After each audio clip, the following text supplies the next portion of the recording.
So, we're like flies on the wall, or we're somehow tuned in to Tsong-kha-pa sitting on a higher place. Probably the same old way of sitting on his bed. And in his room. And Gyal-tshab maybe being alone. And others, probably others also, sitting on the floor. And afterwards, we'll race forward. And, well, let's put it this way. And later, Gyal-tshab took notes. And the notes are called a sinti. Sin means it's zin, but it's sin, Z-I-N. And it's a past tense of something that has happened. T means written down, and it's a past tense. Wrote down what has happened. So, notes. That's what comes out as notes. There are other words that mean notes, like chen, that are notes to a text. And there are various types of notes, interlinear notes, where notes are added to a text and actually carved into a text, either between the lines or actually even between sometimes. So in this case, separate. Not just separate, just notes taken. And I speculate that I'm sure that Tsong-kha-pa wrote his text later, because that would have cramped. I speculate it because it would have cramped what Gyal-tshab wrote, such that he wouldn't have included all five. There are, as I remember, two of these out of the five that he would not have included, just because Tsong-kha-pa didn't include, or Gyal-tshab would have, I think, made mention that Tsong-kha-pa didn't bother to include two of these. Now, as we went over last time, what I call in brackets the general context, Tsong-kha-pa said that you, should become skilled in the dual combination, you meaning his audience. Realizing emptiness as the meaning of dependent arising. And as I mentioned later, other people who wrote about this point out that we're also to realize dependent arising is the meaning of emptiness. But Gyal-tshab wrote only about realizing emptiness as the meaning of dependent arising. So it works both ways. Others who wrote later, I don't remember if Tsong-kha-pa does it both ways. I don't mention that Tsong-kha-pa wrote it both ways, but I would imagine that he did, but we'll see if I take note of the fact that he did. Not the fact that he did, if he did.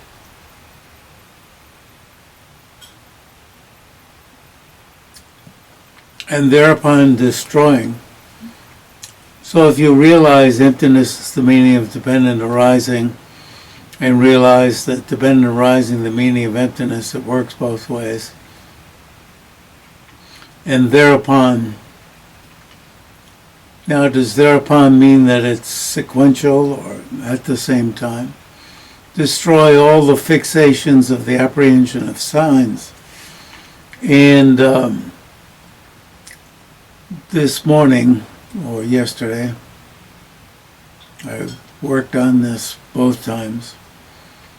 I put in the Tibetan because I had a question last time. We raised the question of what the Tibetan is, because fixation looks like a contemporary term. And I also got out or turned on the online dictionary and looked at the word. The word is mikde for fixation. And mik is not the mik of I, but the mik of apprehension. Tao makiku mikasa mik, D-M-I-G-S, D-M-I-G-S, de. And so I looked first at the word de, kao tata de, G-T-A-D. And this cool online dictionary says that Hopkins 2015 dictionary says, aim, de means aim or focus. The Ranjung Yeshe dictionary says aim, focus, probably picking up aim and focus from me, goal, directed towards, place, hand over, deliver, set up, open, establish, and trust. You can see in trust, aim, focus. It also means spell, curse, surrender.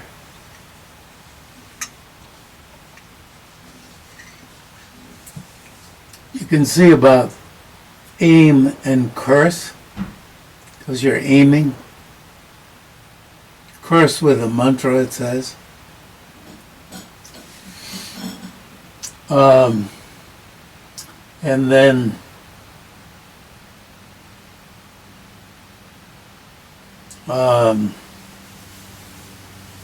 James Falvey, entrust, in the direction of, towards. You can see aim and trust, in the direction of, towards, press, urge, steadiness, wow, firmness, bestow, lean upon, fix on, you see aim, lean upon, fix on, spell, place, pointing towards, suppression, direct in, fixate, fixate. That's very interesting to, this person who collected these various dictionaries. Gaze, you see gaze at, de.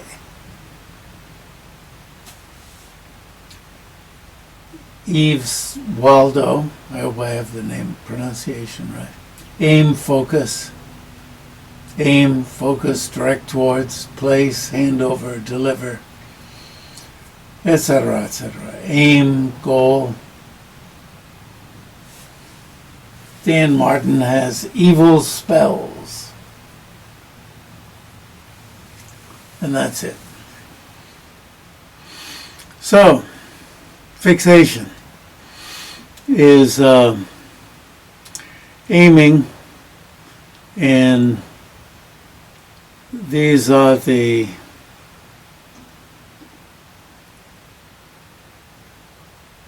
destroying the entire status falsely imagined by the apprehension of inherent existence.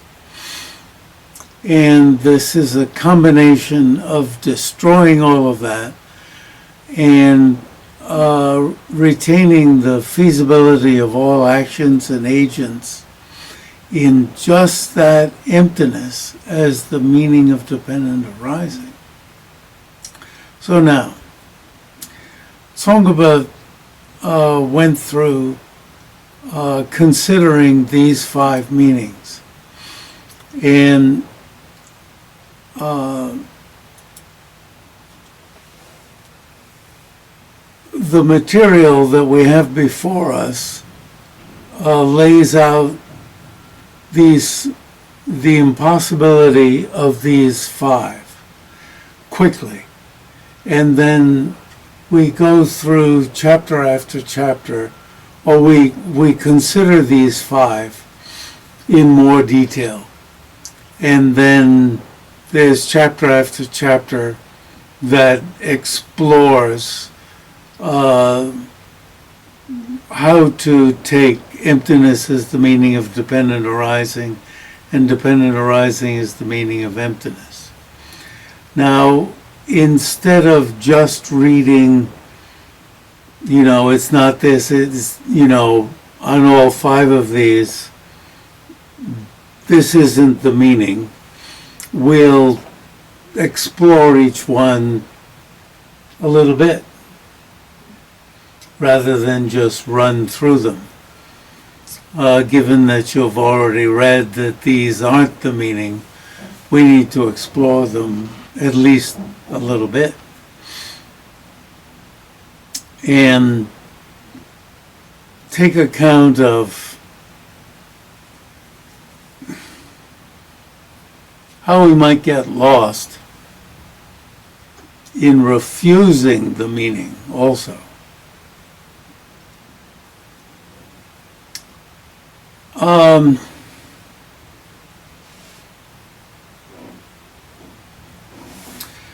These are likely meanings, or somewhat likely meanings. Tsong-kha-pa didn't get out the dictionary and consider all possible meanings. For instance, what he's looking at is the word for meaning in Tibetan. Emptiness is the meaning of dependent arising. The word meaning is turn or dern, depending on which part of even Lhasa you come from. Never mind which part of Tibet. It's more like a low T or a low D. So if it's T, it's turn, and if it's a low D, if it's a, dern. A whole lot of people, if you take the majority of Tibet, it's dern. And in certain social strata in Tibet, it's more dern than it is turn.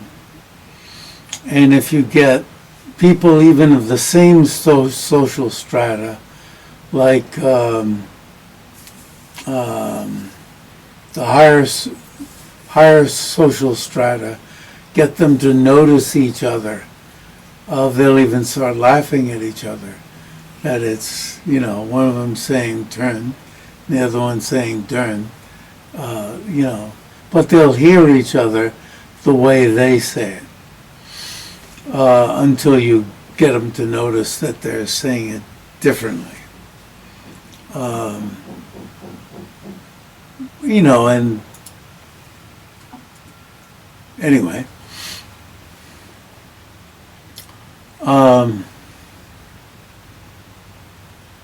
but it's got nothing to do with the way it's said, the various meanings of turn or dern. In Sanskrit, it's artha. one of the most common meanings of artha is wealth in Sanskrit, and also in Tibetan. But Tsong-kha-pa doesn't even bother to consider that, because that would be absolutely silly to consider that meaning here. And I bothered to look in the Sanskrit dictionary today, and there are several meanings in there that you just wouldn't possibly consider, and Tsong-kha-pa didn't bother to consider those either. These were likely meanings, and not, or somewhat likely, ones that would apply in philosophical and psychological texts. So he doesn't just jump into really, here I'm going to give you the meaning. So it's an interesting way of going about it. You have to be patient.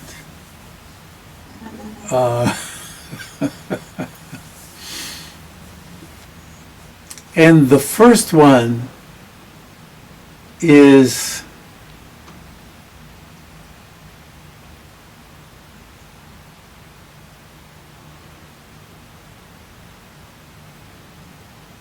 extremely likely. Why? Because if you contemplate dependent arising enough, and strategically, you will arrive at emptiness. You will. So you want to make sure you don't dispose of the first one.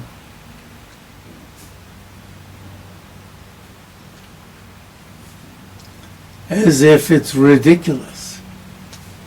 Like, okay, well, forget about this one.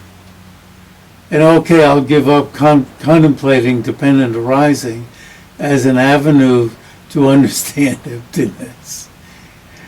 Contemplating dependent arising is, as we know, the primary avenue for understanding emptiness. So, yeah, right. It's just that, as Tsong-kha-pa says, as we will read, arising into merely understanding that dependent arising means arising in dependence on causes and conditions. If you understand that alone, that isn't sufficient to understand emptiness. That the building you're sitting in arose in dependence upon a whole bunch of causes and conditions, which is to understand the dependent arising of the building, is not sufficient to understand emptiness. That's the only point that's being made. That's sufficient to understand the dependent arising of the building. But to understand all the implications of dependent arising, and no. So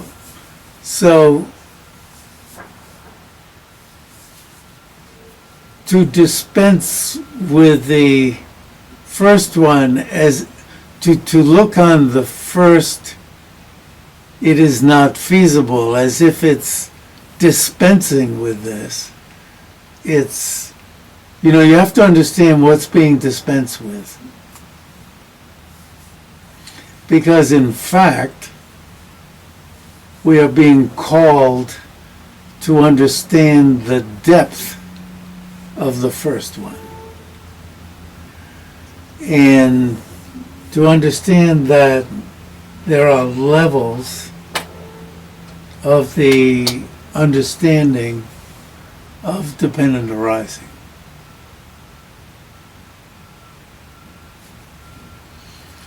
Which, if you just read the first one, you'd think, okay, we'll forget about dependent arising, about probing the depths of dependent arising, and we'll go on and find something entirely other, which would destroy the path to understanding my body does not inherently exist because it's a dependent arising. Would destroy our whole path to the main reasoning to understand dependent arising, and put a huge obstacle to our path to understanding emptiness, especially since all of the reasonings to understanding emptiness boil down to, I think I'm right in saying this, because that's what Tsong-kha-pa includes all these reasonings down into, the reasoning of dependent arising. I think. Does he do that? We'll have to see that later. I'll put that forward as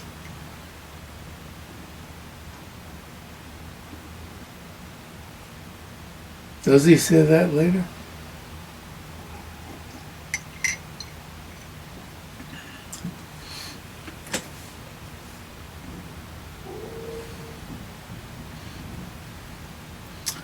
When you don't find it in 7 ways, that's a little hard to think of, isn't it?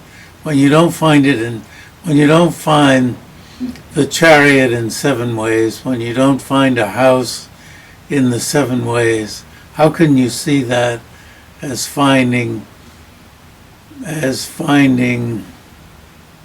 understanding emptiness as only imputed independence? Okay, but there is a statement, something like that. You see, you talk anything out enough, you come to, I do. Come to think of 2 statements that don't quite fit together. Okay, anyway. Certainly with the statement, I do not, or my body does not inherently exist because of being a dependent arising. Because of arising and dependence upon, because of being imputed in dependence upon. Okay.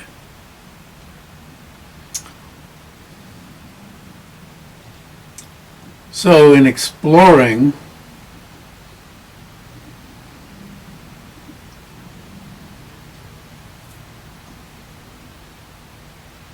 but now, the tack that he takes is emptiness would be the name.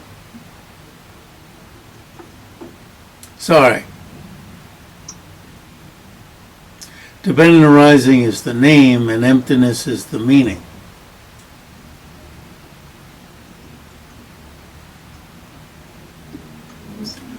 That's not the case. If you mistook, for instance, what is the meaning of impermanent? The meaning of impermanent is momentary.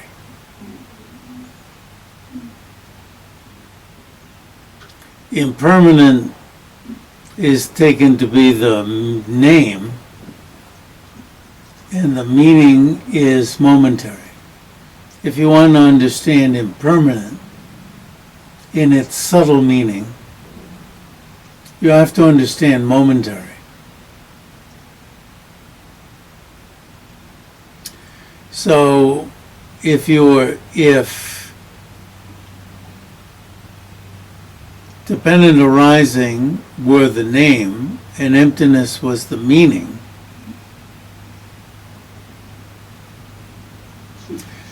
then in order to understand dependent arising, you would have to understand emptiness.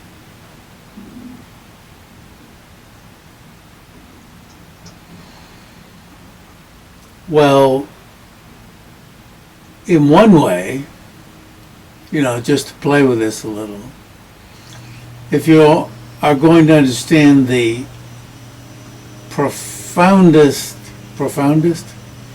implications of dependent arising, you have to understand emptiness.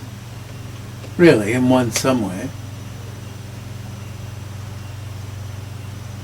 You have to understand emptiness.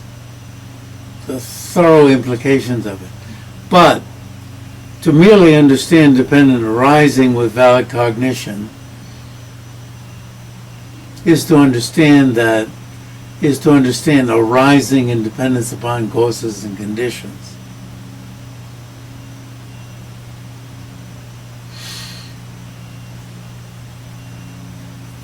Rather than just thinking things exist in and of themselves.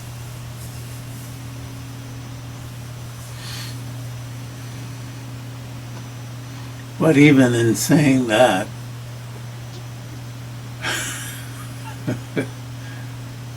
to understand that things don't just exist in and of themselves thoroughly, right? You follow? Things, but rising independence among causes and conditions, yes. So like, as Buddha said, in the Sutra Unraveling the Thought, when you understand that pleasure arises in dependence upon virtues, previous virtues, this leads to engaging in virtue.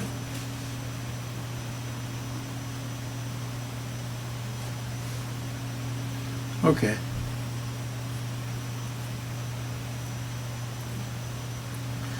So, actually it occurred to me as I was saying what a couple sentences ago, this maybe is why Gyal-tshab limited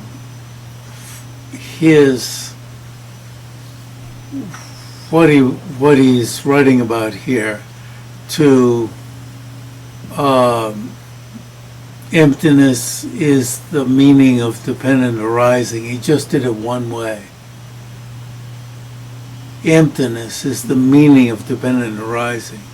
It made it easy for him to explain this one, rather than dependent arising is the meaning of emptiness. You'd have to turn this one around. And maybe that's why Tsong-kha-pa taught it to him this way.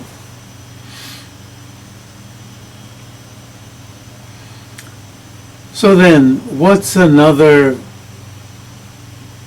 meaning of meaning, right? What's another way to take meaning? The word artha. We have the 5 objects here. The yul-na. This is also called the turn-na. Turn-na, that word turn.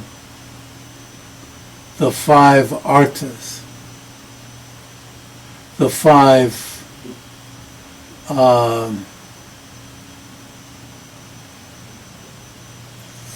visual forms, sounds, odors, tastes. It's good to, point to things, visual forms,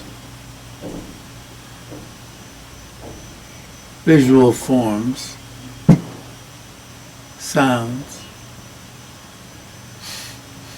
odors, right?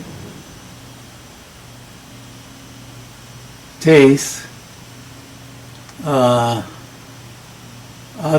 tangible objects. Did I miss one? And objects of tangible whatever. And objects of touch, whatever. Tangible objects. It's really good because sometimes we think we're just dealing with words, and when you put stuff with them, it's very easy to put stuff with them. Pick up something, right? Visual objects, visual forms, and say forms. You see, all of these are forms. Visual forms, say when you say forms. Then sounds, odors, tastes. Got a little chocolate on my tongue. Without sugar, it's great. But milk, you see. Have I got to 4 yet or 3? Still 10. Huh? Oh, that's good. And so I got up to 5. Tangible. Tangible. You could do it with the same actual visual forms, sounds, odors. Was it odors yet? Yeah. Oh, yeah. Mmm.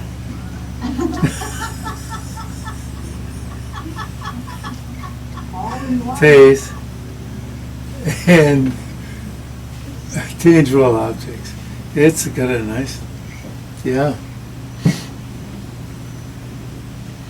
It's good to do it that way, because otherwise it's, it's all like it's intellectual, just intellectual stuff. And then we go out lusting after food and so forth, as if it's in some other world. I remember reading about someone who wanted to get in touch with the world.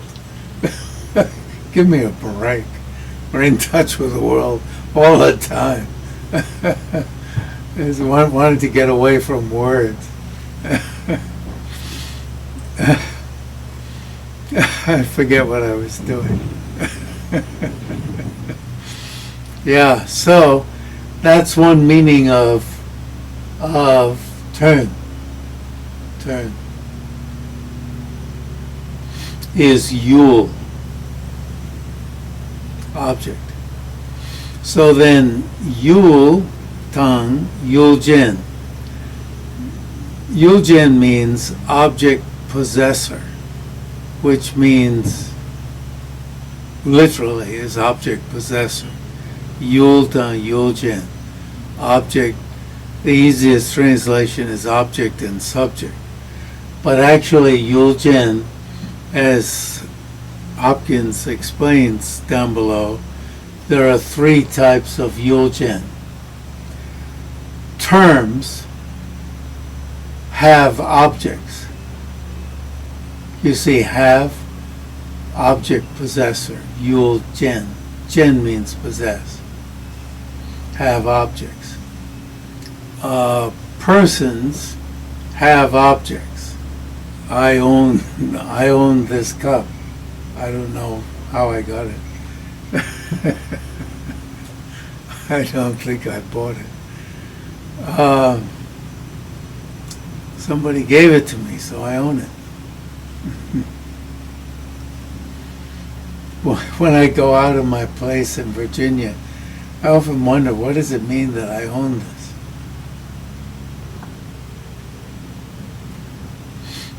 It's easier to think I own the house. But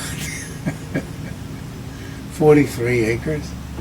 43.43. Double 7. which means something in dice. Right? But there's 6 or 8 in dice. 7 means something for people who bet. The assessor, property assessor, taught me that. He said, "Oh, that's something." Anyway, I didn't know how to possess it.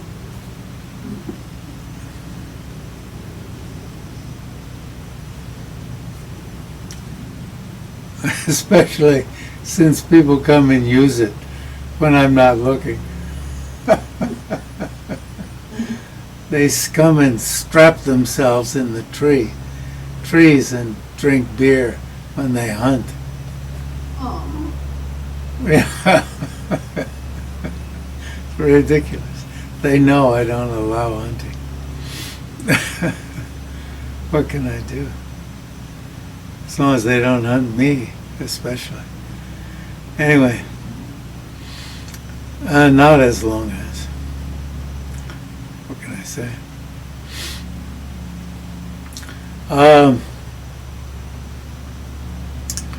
Anyway, Yuldan Yuljin.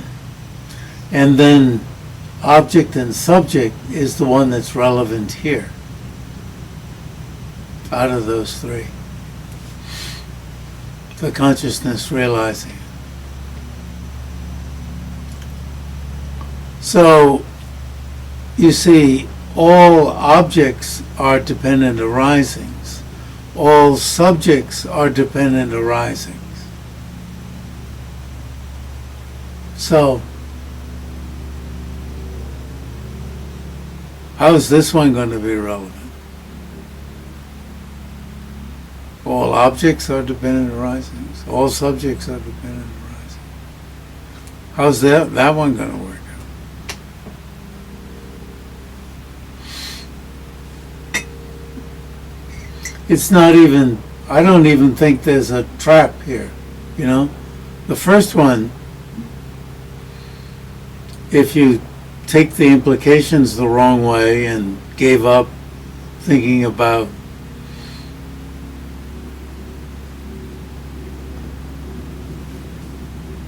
dependent arising, you'd be in a mess.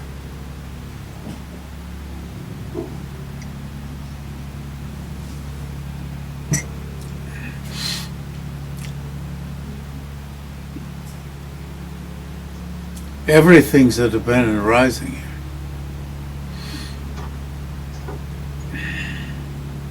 Subjects and objects. Also, again, object and subject, object verbalized in means of verbalization. Oh.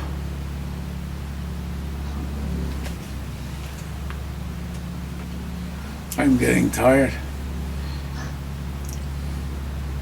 It's hard to think about things that are stupid. You see, it's hard. These are stupid possibilities. But Tsong-kha-pa is making his student think about stupid possibilities. You know, it's like, get over these stupid possibilities. It'll help focus your mind on, you know, away from possibilities that are stupid. But you got to think out the stupid ones, at least to a certain degree. Emptiness is the object verbalized.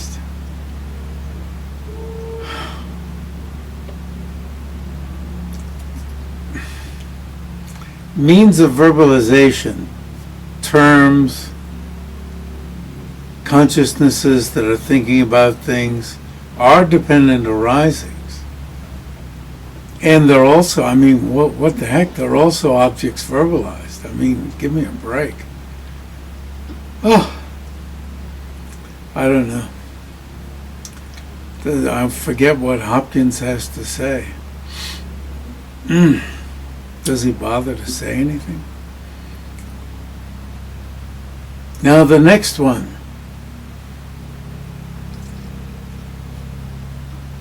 Gyal-tshab himself includes in his presentation. Now, it turns out that no one else does. Because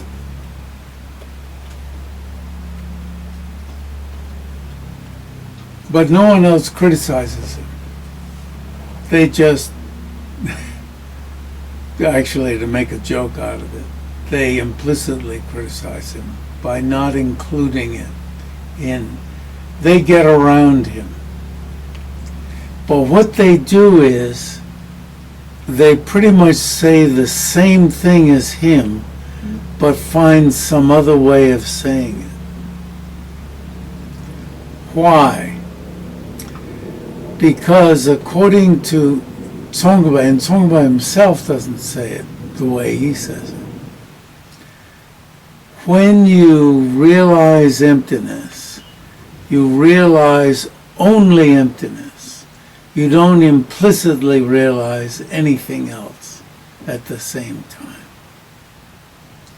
And Gyal-tshab makes the mistake that you implicitly realize something else at the same time.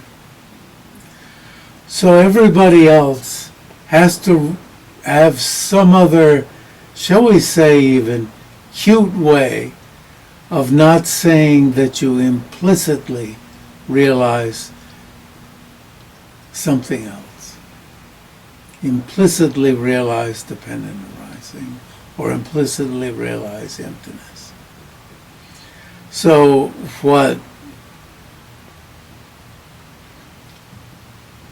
Gyal-tshab is a way of saying you explicitly realize dependent arising, implicitly realize emptiness, and then immediately explicitly realize emptiness. He has a staged realization. And everybody else has a subtler way of more or less saying the same thing.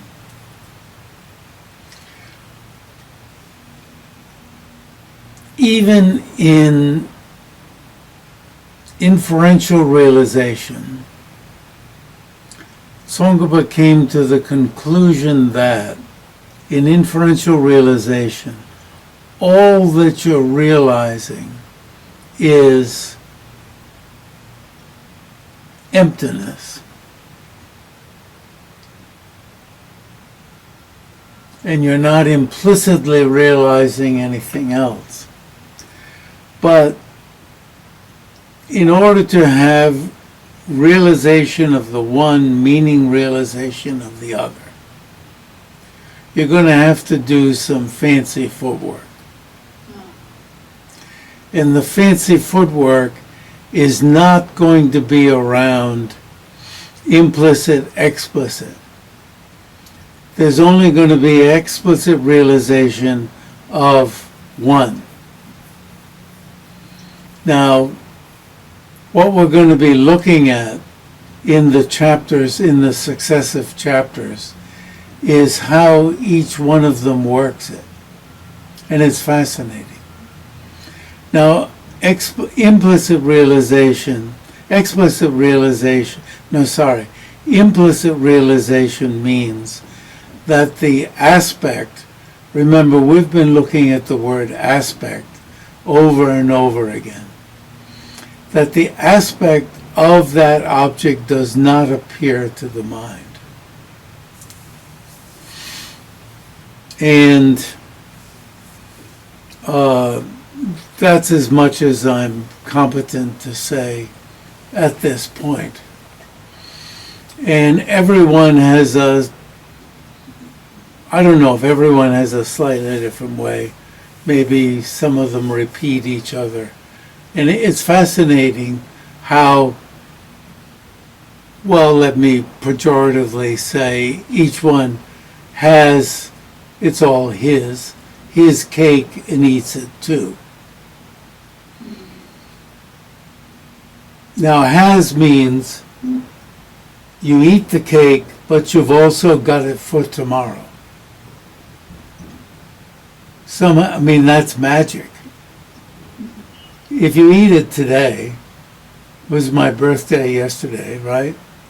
And I ate the cake. I didn't have cake yesterday, but let's pretend I ate the cake yesterday, and and I'll still be able to eat it today. So you see, what all of these scholars are doing is they think they can have their cake and eat it too.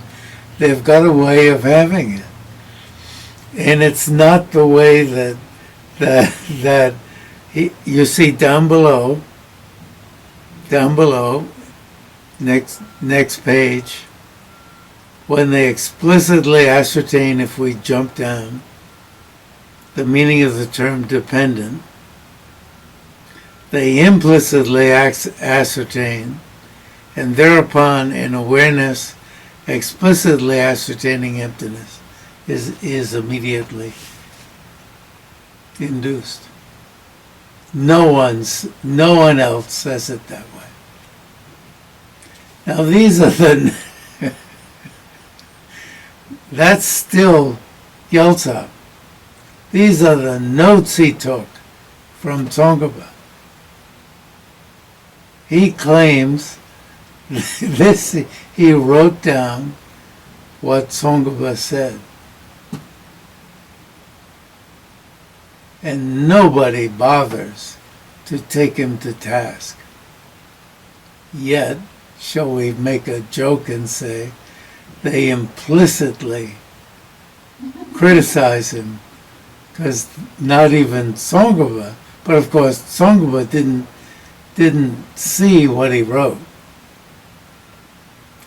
But what he wrote is included not only in Gyal-tshab's collected works, it's included in Tsong-kha-pa's collected works, which is pretty funny. So anyway, Tsong-kha-pa? Is that why they're included? because they're notes on Tsong-kha-pa's talk, so that must be the reason why this book is included. It's at the end of this book called the Notes, the Gane, the difficult points. All right. So it's been fun to go over this, and we'll leave the one that I think finally I'm able to explain the fifth one better than I've been able to explain. We'll leave it for next time. So good to see you. Likewise, thank you. Yeah, thanks, Jeff. See you next time. Bye.